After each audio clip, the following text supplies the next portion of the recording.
Hello and welcome all friends, welcome to swing stocks question answer session video में। आज हम easy tip planner question आया है is my trip stock का कि ये स्टॉक चल क्यों नहीं रहा है।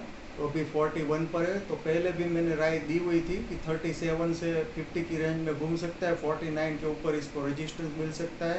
तो अभी वैसा ही चल रहा है। तो थोड़ा डिटेल्स में बात करते हैं। ऑनलाइन ट्रैवल के जुड़ी हुई है कंपनी है और प्रॉफिटेबल कंपनी है और काफ़ी अच्छी अभी तक कंपनी है। तो कंपनी तो काफ़ी अच्छी है। 7000 करोड़ की मार्केट कैप है, 41 पर चल रहा है। अभी इसकी 30 to 40% के बीच में रहती है। सेल्स ग्रोथ अराउंड 50% के आसपास है। तो डेप्ट टू इक्विटी रेशियो भी डेप्ट 0.00 ही है। तो ओवरऑल काफ़ी अच्छा सब रेशियो है। रिजल्ट में बात करें तो रिजल्ट में 160 करोड़ का लेटेस्ट क्वार्टर में रिजल्ट हो रहा है, यानी 600 प्लस करोड़ का सेल्स हो सकता है। ऑपरेटिंग प्रॉफिट मार्जिन ज़्यादातर 50% के आसपास रहते हैं, लेकिन रिसेंट के 4 क्वार्टर में थोड़ा अप डाउन हुआ है। 25% से लेकर 50% के बीच में ऑपरेटिंग प्रॉफिट हो रहा है, यानी 150 करोड़ से 300 करोड़ से बीच में कुछ ऑपरेटिंग प्रॉफिट हो सकता है। और आगे बैलेंस शीट के बारे में बात करें तो 900 करोड़ की बैलेंस शीट है। तो यहाँ पे दो नेगेटिव पॉइंट की हम बात कर ले कि प्रमोटर्स ने 10% हिस्सेदारी अपनी घटाई है, ये एक नेगेटिव बात है।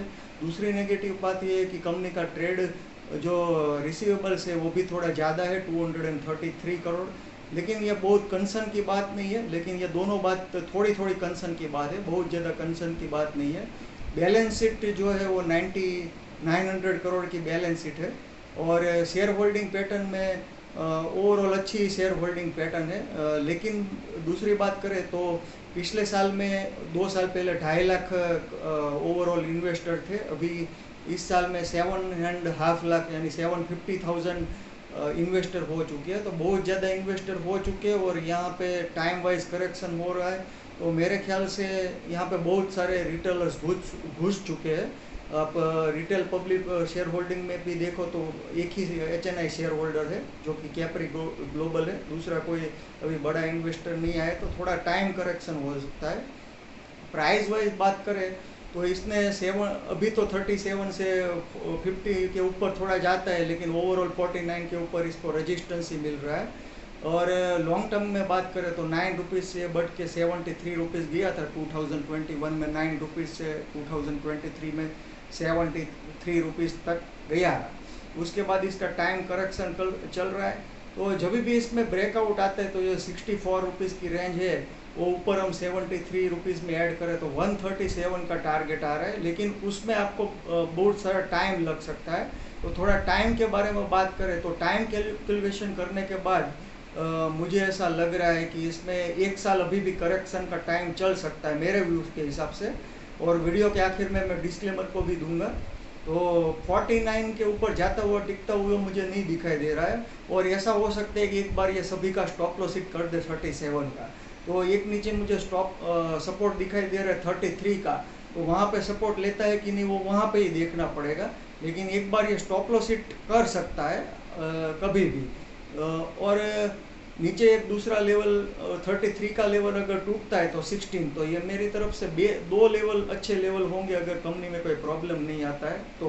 और ऊपर की साइड पर लंबा व्यू है तो 135 का कम से कम ये टारगेट पॉसिबल हो सकता है।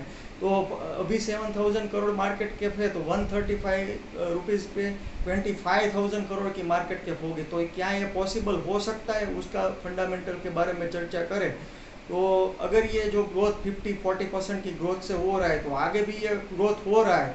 तो ऑपरेटिंग प्रॉफिट अगर ये 500 करोड़ से ज़्यादा जाता है तो ऑब्वियसली ये 25,000 करोड़ मार्केट कैप हो सकती है। लेकिन तो आपको देखना पड़ेगा कि कंपनी में अभी डेप्ट नहीं है, तो आगे जाके भी कंपनी में डेप्ट नहीं होना चाहिए और सेल्स धीरे धीरे कंटिन्यूस बढ़ना ही चाहिए, घटना नहीं चाहिए। तो ये दोनों बातें हैं। तो ये ऊपर का टारगेट आपको 3 साल में देखने को मिल सकता है। As per my time cycle अभी इसमें 1 साल का टाइम करेक्शन देखने को मिल सकता है। टाइम वाइज करेक्शन हो या प्राइस वाइज करेक्शन हो वो नहीं पता है। बीच बीच में आपको 49 तक का बाउंस हो सकता है कि देखने को मिल जाए।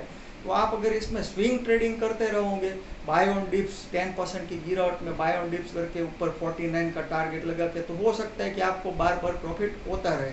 लेकिन रिस्क को आपके अपने भी आपसे ध्यान में रखना है, क्योंकि कोई भी कंपनी कभी भी प्रॉब्लम में आ सकती है। तो ये सिर्फ आपको देखना है, तो गारंटी रख के ना चले।